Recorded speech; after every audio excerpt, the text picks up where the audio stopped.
भांड्यात टाका लागते. बरं मग मंथन करावं लागते, रई लावा लागते. मग झालं का नाही? असं होत नाही.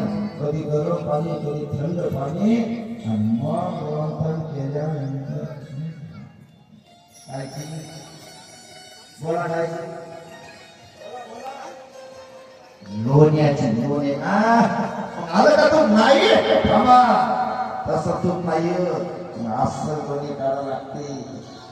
असं काढावं लागते.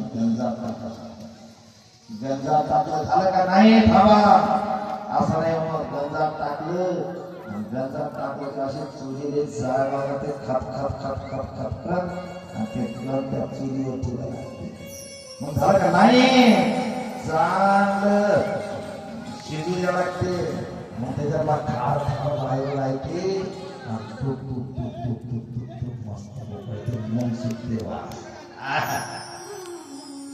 महाराजांना डोक्यावर हात दिला. बाबा मला वाटत होतं दुधातच राहिली पण एवढी प्रक्रिया करावं लागते मला माहितच नाही. मग महाराज